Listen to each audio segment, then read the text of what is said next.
On poursuit toujours les tutoriels sur la base du son dans Unity. Dans ce cas-ci, ce que je voudrais faire, c'est lorsque mon personnage va percuter la bombe, je voudrais faire un son d'explosion, mais aussi je voudrais faire une animation. Donc ça va un petit peu plus loin que le son, mais bon, c'est une façon assez de voir les différentes façons dans lesquelles on peut faire arriver des sons. Donc, présentement, j'ai une bombe ici. C'est un peu le même principe que le Ruby. Il va falloir que je lui mette un collider pour pouvoir, lorsque mon personnage va toucher à la bombe, on peut se faire un script pour pouvoir faire arriver quelque chose. Un événement. Donc ici, je vais lui mettre un collider. Donc ça va être un circle collider. C'est vraiment dans la forme d'un rond. Donc si je m'en viens ici, le collider, Circle Collider 2D, je pense que c'est à peu près correct. Je ne vais pas aller m'attarder là-dessus. Ensuite de ça, ce que je veux faire tout simplement, c'est je voudrais remplacer la bombe une fois que mon personnage va avoir une collision avec la bombe. Je voudrais enlever la bombe comme on collecte un objet. Mais en fin de compte, ici, c'est pas une collecte d'objets, c'est vraiment la bombe. Et cette bombe-là, je voudrais lui mettre un script pour partir une autre animation.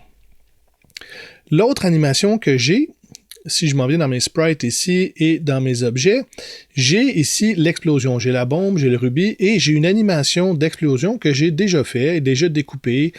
Si je m'en viens ici dans les sprite editor, on voit que l'explosion, elle est complètement découpée. Donc, elle est déjà faite.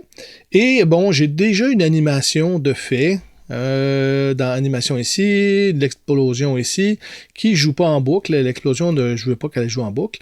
Et j'ai mon animator qui est ici.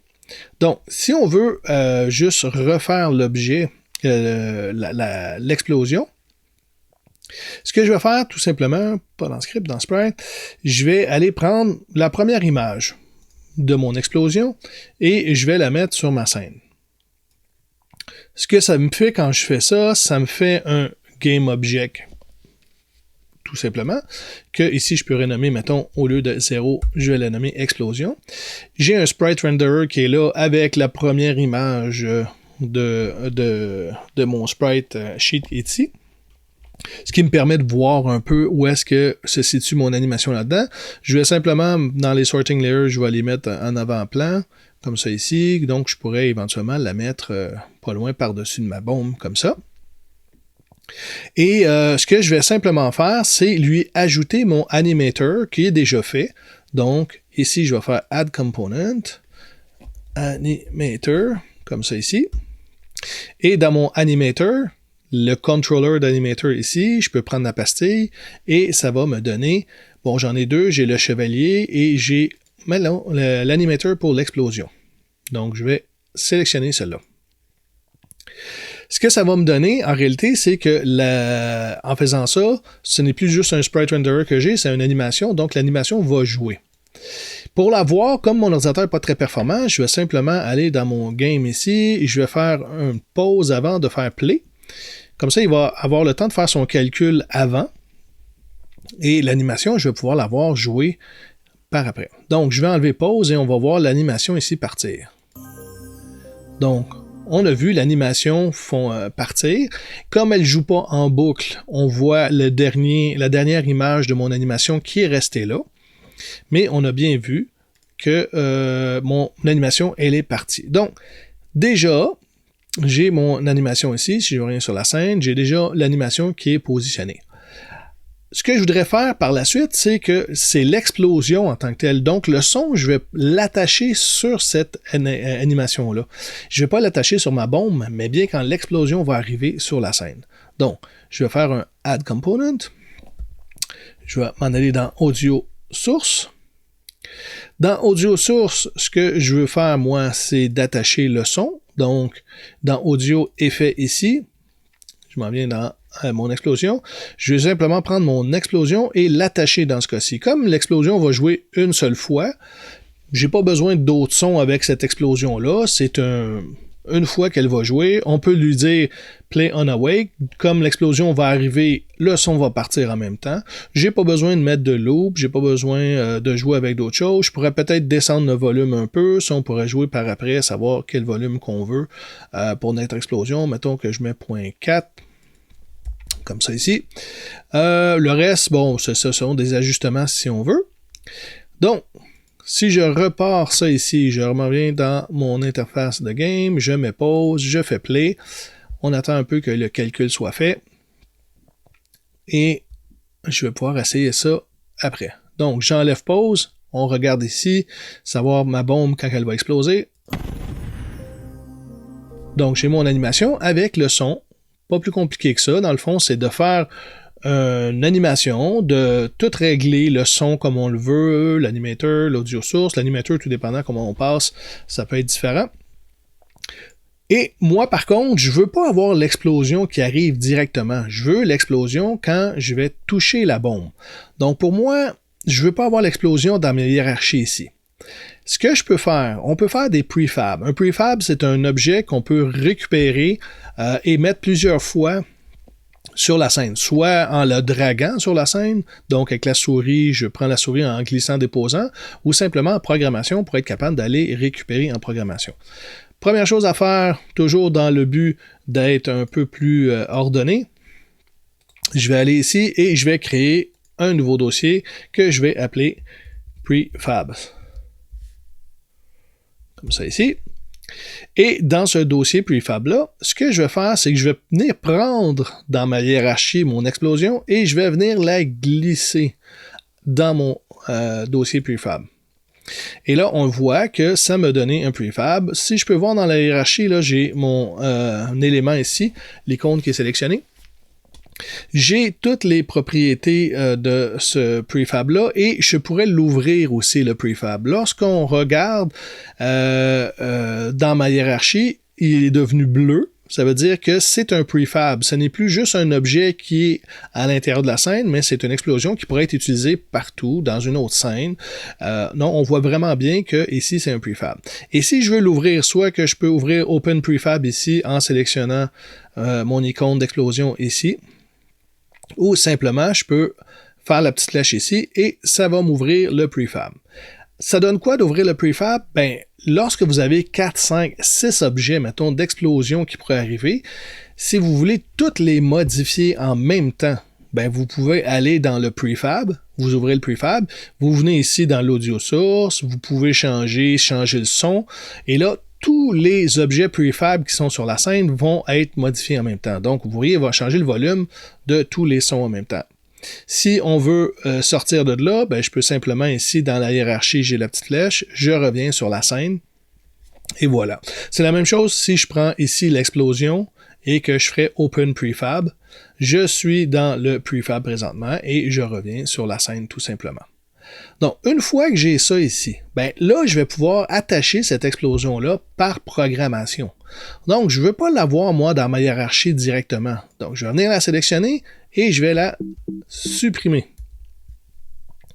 Je ne vais pas l'avoir directement dans ma hiérarchie. Je l'ai fabriquée, elle est dans les prefabs et je voudrais éventuellement venir l'attacher à la position de ma bombe. Donc, une fois que c'est fait, on a notre explosion d'animation avec le son intégré à l'intérieur. Il me reste simplement à faire un script pour la bombe. Donc, je m'en viens sélectionner, je m'en viens dans mes scripts ici. OK, je vais ici créer un nouveau script, un C# script, et je vais l'appeler bombe. Donc, c'est le script que je vais attacher à ma bombe. Donc, j'ai mon fichier ici de script. Je peux l'attacher sur ma bombe. Donc, je peux simplement prendre mon script et venir le glisser sur ma bombe dans la hiérarchie, comme ça ici. Et automatiquement, si je clique sur ma bombe, on voit qu'il y a un script bombe qui a été mis ici. Parfait. Je vais ouvrir ce script-là avec mon éditeur VS Code. Je double-clique. Et voilà, j'ai mon éditeur VS Code ici pour ma bombe. Première chose que je veux faire, en réalité, dans cette bombe-là, je n'ai pas grand-chose, j'ai pas d'animation, j'ai pas d'update, donc les deux start et update ici, je peux les enlever tout simplement, j'en ai pas besoin. Ce que j'ai besoin par contre, c'est d'une propriété, une variable, pour indiquer c'est quel objet, quelle animation d'explosion va avoir lieu lorsque le personnage va toucher la bombe. Donc, on va faire un peu comme on a fait avec le son dans les autres vidéos. On va faire un Serialize Field, comme c'est ici. Donc, il va pouvoir être édité du côté de Unity. On va la mettre privée. Et ça va être un Game Object. Donc, on va lui dire quel Game Object. En fin de compte, un Game Object, c'est l'animation d'explosion qu'on a fait. Quel Game Object on veut. La variable ou la propriété, on va l'appeler Explosion. Donc, c'est le nom qu'on lui donne. Et par défaut, je vais lui mettre nul dedans, encore une fois, pour ne pas avoir d'erreur dans la console de Unity. Je sauvegarde ça et je vais revenir dans Unity pour mettre justement l'explosion, l'animation d'explosion dans mon GameObject. Donc, je suis de retour dans Unity, je sélectionne ma bombe. Je vois ici un champ qui a été inséré. Ça me dit que c'est un GameObject. Je m'en viens dans mes assets. Et là, je vais aller chercher mon prefab. C'est mon prefab que je vais aller mettre là. Le prefab, c'est un GameObject qui est créé en tant que tel. Donc, je sélectionne ma bombe, je prends le prefab et je viens le glisser tout simplement ici. Donc, ça vient nous dire que dans ma bombe, ben, je le sais quelle animation je dois partir lorsque il va y arriver l'explosion ou il va y arriver contact avec mon personnage. Je reviens encore là dans mes scripts. Dans le script ici, ce qui me reste à faire, c'est d'avoir écouté la collision. On avait fait dans une autre vidéo un isTrigger. On va voir une façon différente. Les deux sont sensiblement pareils. Ça dépend des fois des situations, comment on arrive. Mais ici, ce que je vais faire, c'est le on collision enter 2D. Parce qu'on est en 2D. Donc, on avait dans l'autre script, on avait le on trigger enter 2D parce qu'on avait coché la case is trigger si on n'avait pas besoin de physique. J'aurais pu le faire ici aussi, c'était exactement le même principe, mais juste pour vous montrer une façon différente qu'on va utiliser. Donc, présentement, je suis ici dans la bombe, hein, je ne suis pas sur le personnage. Donc, directement, je le sais quand il y a une collision. Présentement, bon, je vais faire la collision simplement avec le personnage, mais quand j'ai une collision, je voudrais simplement supprimer la bombe. Donc, je voudrais me supprimer moi-même. Donc, je vais faire un destroy. Et ici, je ne vais pas passer par le other, parce que c'est moi-même que je vais enlever. Je suis la bombe en tant que telle. Donc, je vais faire game object ici. Je veux m'enlever moi-même. Mais avant de m'enlever, je voudrais, moi, ici, mettre une ligne pour pouvoir créer un nouvel objet sur la scène. Donc, je vais ici me créer une variable, pas obligatoire tout à fait, mais si on veut, mettons, y aller dans les règles de l'art, on pourrait, mettons, mon objet, OBJ. Ici, je me crée une variable objet, c'est simplement avoir une référence. Éventuellement, je pourrais utiliser autre chose avec ça, mais on verra pour tout de suite. Et là, ce que je veux, c'est attacher un nouvel GameObject. Donc, la méthode, c'est int, ins, tan, instantiate, comme ça ici. Et on le voit ici dans l'aide, ça me donne trois paramètres. Le premier paramètre, c'est l'objet qu'on veut insérer dans la scène. Le deuxième, c'est sa position. Et la troisième, c'est sa rotation. Donc, ce que simplement je vais écrire ici, moi, ce que je veux, c'est l'explosion qu'on a été attachée. C'est ça que je veux attacher à la place de la bombe. Où est-ce que je veux, à quelle position je veux mettre ça? Ben, en réalité, si on fait transform.position, on a la position de la bombe. Donc, mon explosion va être exactement à la même position que la bombe. Virgule. Le quaternion, la rotation, ben, on peut faire encore là transform point rotation. Donc, j'aurai exactement la même rotation que la bombe. Comme je n'avais pas fait de rotation de la bombe, ben, ça va donner comme si je plaquais simplement mon explosion là. Et ici, comme ici, pour lui dire, parce qu'on peut instancier plusieurs trucs, on va lui vraiment le taguer comme quoi que ça, c'est as game object. Donc, on vient dire à Unity que ce qu'on est en train d'attacher là, c'est réellement un game object. Et lui, dans la variable ici, s'attend à avoir un game object. Donc, tout simplement, instantiate me permet de dire quel objet, quel game object je veux attacher. Transform.position, ben, on l'avait déjà vu dans d'autres cours, ça nous permet de récupérer, je suis présentement dans la bombe ici, donc ça me récupère la position de la bombe et ça me récupère la rotation de la bombe. Donc, le nouveau game object, il est sur la scène, il va être éventuellement à la même place que la bombe. Et tout de suite après, ben, j'enlève la bombe, j'en ai plus besoin. L'animation d'explosion va avoir lieu. Donc, je retourne dans Unity pour voir si ça fonctionne. Je suis dans Unity, j'ai toujours la bombe ici. Je fais jouer l'animation. Donc, on voit la bombe, elle n'a pas explosé. Je m'en viens ici avec mon personnage, je vais le toucher. J'ai plus la bombe et je vois que l'explosion a eu lieu.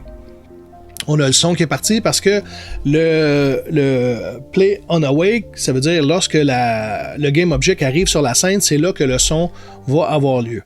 Donc, ça a fonctionné. Par contre, ce qu'on voyait, c'était l'animation l'animation d'explosion, elle est restée là. Hein, si je le refais jouer encore une fois, je regarde ça. Je m'en viens ici, je le fais exploser. OK. On voit les derniers nuages, là, les derniers nuages de l'explosion ici.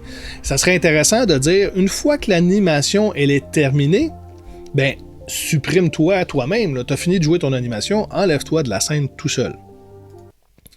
Donc, on va venir, pour faire ça, on doit en réalité attacher un script sur mon explosion. Donc, j'ai mon explosion ici dans les prefab, hein, on était dans le dossier prefab, et je pourrais venir ici le porter, le script là, mais je vais plutôt l'ouvrir, le prefab. Je vais vraiment travailler ici pour être sûr certain que toutes les explosions, si j'en avais plusieurs, toutes soient mises en même temps. Donc, je vais fermer l'animateur, l'audio. Ici, je vais mettre un nouveau script. Donc, je vais faire ici, je vais l'appeler supprime. Après, animation. OK, c'est un script que je vais prendre générique, je vais l'appeler comme ça, supprime après animation. Je pourrais l'attacher sur n'importe quelle animation que je dois supprimer une fois qu'elle est finie de jouer. Et comme ici dans la composante, il ne me trouve pas de composante qui s'appelle supprime après animation, hein, ça serait assez logique qu'il ne la trouve pas, j'ai ici un nouveau script et il va me créer lui-même un script supprime après animation. Je crée ça comme ça. Je m'en viens ici dans mes assets. Mon script supprime après animation, il l'a mis directement dans assets. Moi, je vais le glisser dans mes scripts pour être sûr qu'on est bien organisé. Je m'en viens dans les scripts. Je vais double-cliquer sur le script supprime après animation.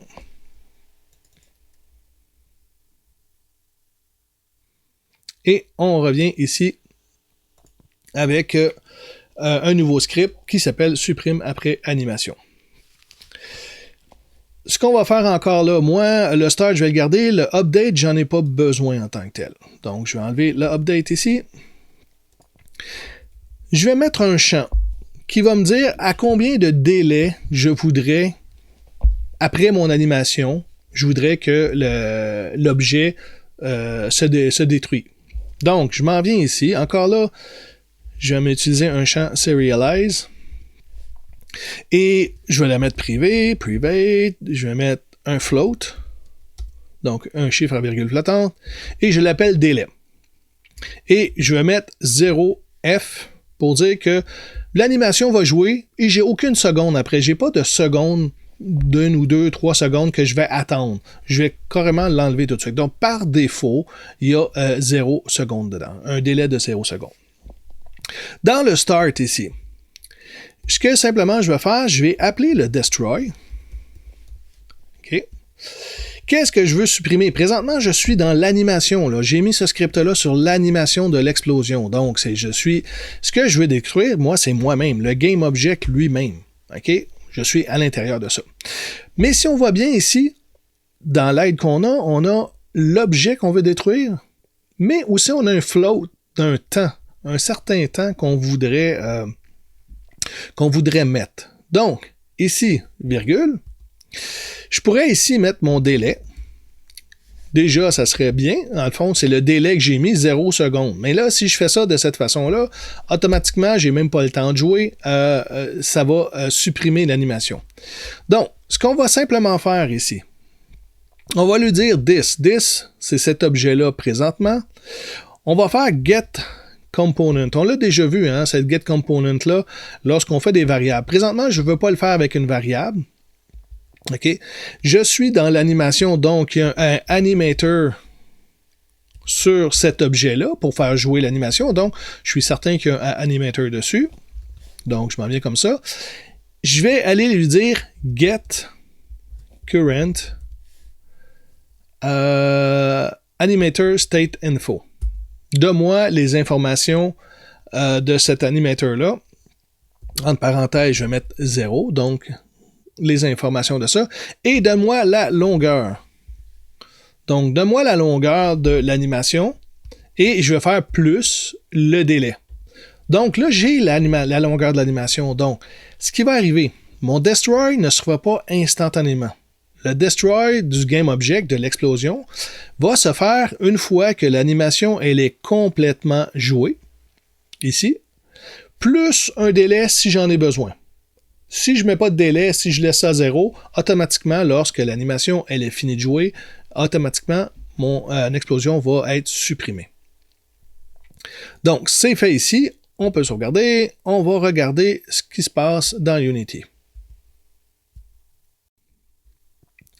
Donc, je suis ici à l'intérieur d'Unity. Si je reviens juste pour être sûr certain, j'ai ma scène de cette façon-là. Au lieu d'être dans les scripts, je vais aller chercher mon prefab. Mon prefab ici, je sélectionne.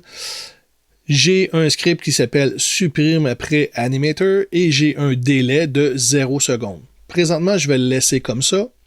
Ce qui va arriver, c'est que l'animation, après avoir joué, à cause du script qu'on a mis, va se supprimer automatiquement. Donc, je regarde ce que ça donne lorsque je joue.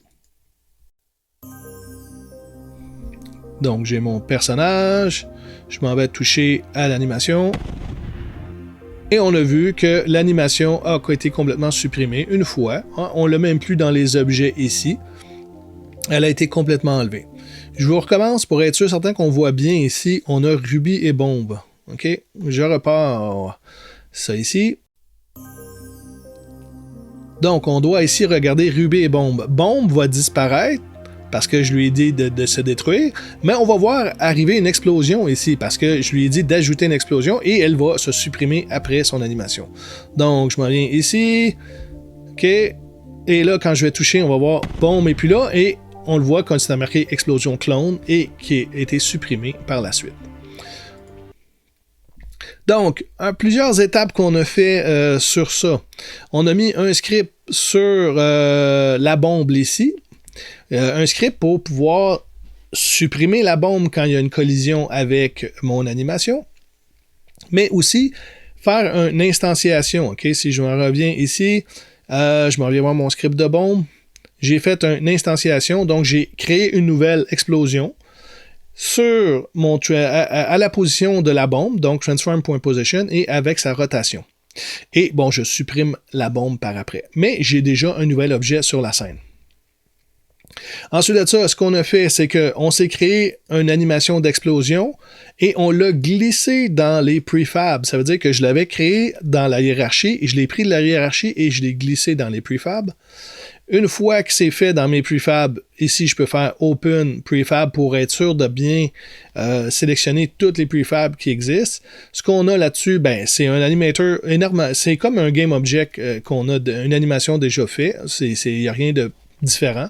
J'ai l'audio source ici. Je lui avais dit, OK, l'explosion qui va arriver, je le joue automatiquement. Comme je suis ajouté par programmation, je joue automatiquement l'audio.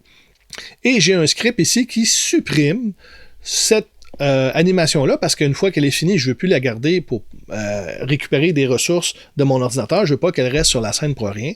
Et ici, c'était simplement pour pouvoir mettre un délai. Si je mets, mettons, pour l'essayer ici, un délai de 10 secondes, ouais, peut-être 10, ça va être un peu long, je vais peut-être mettre 3 secondes, et que je reviens sur la scène et que j'essaie ça, on va voir éventuellement le nuage. Je m'en viens ici. On va voir le nuage va rester là. 1, 2, 3. Le nuage, il est parti. Bon, je compte un peu vite. Mais le nuage est parti après un certain délai. Et comment on a fait ça? Ben, c'est dans les scripts ici. Ce qu'on a fait, c'est de dire, OK, je veux avoir un délai ici. Et dans le start, je veux détruire l'explosion, mais je veux pas la détruire instantanément. Je veux la détruire après qu'elle ait fini de jouer complètement son animation et en ajoutant aussi un délai, un certain délai que je pourrais décider selon les circonstances. Voilà.